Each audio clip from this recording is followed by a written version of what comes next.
आणि आता नागपूरमधून एक धक्कादायक बातमी आहे। नागपूरमध्ये रेल्वेने प्रवास करणाऱ्या महिलांच्या सुरक्षिततेवर गंभीर प्रश्नचिन्ह उपस्थित करणारी घटना घडली आहे। दानापूर सिकंदराबाद एक्सप्रेसमध्ये महिलांचा विनयभंग आणि छेडछाड केल्याचा आरोप करण्यात येतोय। नागपुरातील कुटुंब देवदर्शन आटपून उत्तर प्रदेशातून परत येत असताना दानापूर सिकंदराबाद एक्सप्रेसमध्ये बसले, मात्र यात प्रवासी महिलांना विनयभंग, छेडछाड आणि अश्लील वर्तनाचा सामना करावा लागला आहे। आरक्षित डब्यात असताना शेकडो लोक अशा पद्धतीने घुसल्यामुळे प्रचंड मानसिक त्रास सहन करावा लागलाय।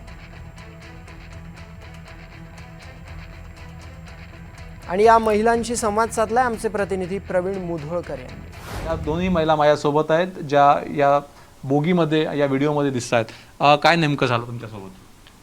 आम्ही वाराणसीपासून जेव्हा आम्ही नागपूरला रिटर्न येणार होतो, आमचं 3 तारखेला रिझर्वेशन होतं, कन्फर्म होतं सगळ्यांचं, आणि आम्ही 14 लोक होतं। ट्रेनमध्ये जेव्हा आम्ही चढणार होतो तिथे 5 मिनिटाचा स्टॉप होता त्या स्टेशनवर। आम्हाला आतमध्ये जायचं होतं बिकॉज 5 मिनिटाचा स्टॉप होता, लवकरात लवकर चढायचं होतं। तर जेव्हा आम्ही बघितलं तिथला सीन, तर गाडी पूर्ण फुल भरलेली होती, आम्हाला आतमध्ये जायला सुद्धा मार्ग मिळत नव्हता। तर आम्ही त्यांना रिक्वेस्ट केली की तुम्ही बाहेर या, जेणेकरून आम्ही आतमध्ये जाऊ शकू। पण त्यांनी सरळ म्हटलं, आपको चढ़ना है तो जैसा चढ़ना है तो चढ़ो, या अदरवाइज आप बाहर जा सकते हो क्योंकि ऑलरेडी ट्रेन में जगह नहीं है। मग म्हटलं आम्हाला चढायचंच आहे, बिकॉज आम्ही 2-3 महिने अगोदर रिझर्वेशन केलेलं आहे। तर आम्ही म्हटलं आम्हाला चढायचं आहे म्हणजे चढायचं। मग आम्ही त्यांच्यासोबत भांडून 3 लेडीज आधी आतमध्ये चढलो। चढल्यानंतर आमच्या जेंट्सला आतमध्ये चढून होते, ते दारं सडकवून ठेवलं होतं त्यांनी।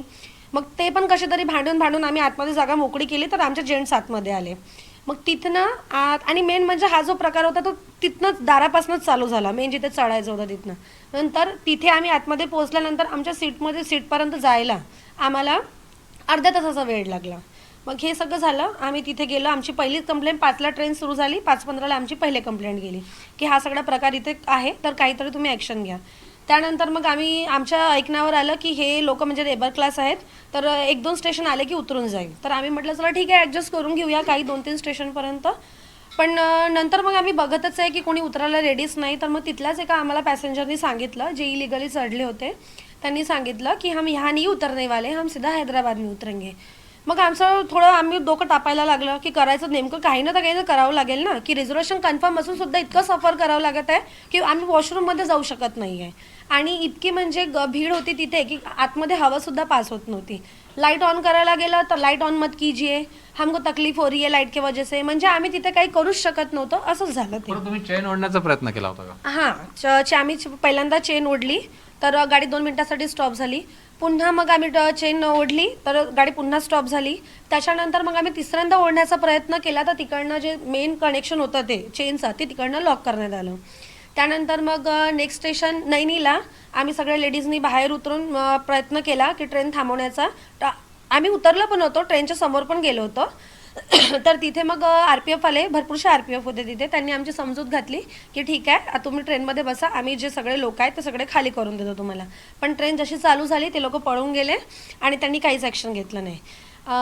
त्यानंतर मग अशी घटना घडली की आम्ही नैनी स्टेशनच्या थोडं पुढे आम्ही TTकडे गेलो। त्या TTचं नाव होतं दीपक कुमार, त्यांच्याबरोबर आम्ही बोललो, हा सगळा प्रकार सांगितला त्यांना। आम्ही एकच म्हटलं, तुम्ही काही नाही करू शकत तर एक तरी करा की ॲटलिस्ट आमच्या सीटपासनं वॉशरूम जाण्यापर्यंतचा मार्ग तरी मोकळा करा, ॲटलिस्ट आम्ही सकाळपर्यंत आमचं जे आहे सफर आहे तो व्यवस्थित करू शकू। तर तो बोलला की मी काहीच करू शकत नाही, याचं तर मी काहीच करू शकत नाही, आम्हाला वरूनच प्रेशराईज केला गेलेला आहे की तुम्ही अशा प्रकारचं फाईन पाडा आणि पैसे कमवा, जेणेकरून रेल्वे प्रशासन चालू शकेल।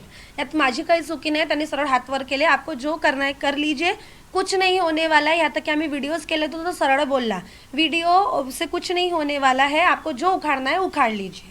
सर, सर्वात आधी तर मी तिथे गेल्यानंतर सर्वात पहिला अनुभव माझा हा झाला की तिथे लेडीज सेफ बिलकुलच नव्हती। कारण की जेव्हा आतमध्ये ट्रेनमध्ये जसं चढत होती मी, तिथे बघितलं की कोणते जेंट्स असे कुठून हात टाकत आहे, काही करत आहे, छेडखानी करत आहे, जाणूनबुजून असे रेटत आहे अंगाला। त्यांना म्हटलं की जागा द्या, तर ते म्हणत होते की जगा ही नाही आहे तो कहाँ से जाओगे आप, जाणूनबुजून आणखी पुन्हा चिपकायचे। तर असं करता करता आपल्या सीटपर्यंत वादविवाद करत तिथपर्यंत गेल्यानंतरही रात्री मग आम्ही तिथे सीटवर झोपाचा प्रयत्न केला। तर जसा आमचा डोळा लागला हलकासा, 5 मिनिटासाठी डोळाही नाही असेल लागला, फक्त लोटलो आम्ही तिथे की आता जाऊ द्या, एवढा वादविवाद होऊन राहिला तरी काही ॲक्शन घेत नाही आहे, ना पोलीसवाले ना CRP वाले ना कोणीच ॲक्शन घेतलं। तर मग आम्ही तिथे थोडंसं लोटल्यानंतर बघितलं तिथले आणखी 3-4 जेंट्स आमच्यापाशी येऊन झोपून गेले। आमच्या चेअरवर. तर त्यांना म्हटलं तुम्ही उठा इथनं, तर ते उठायलाही तयार नव्हते. शेवटी मग ते आमच्या पायापाशी आणखी पुन्हा येऊन तसेच झोपून गेले ते.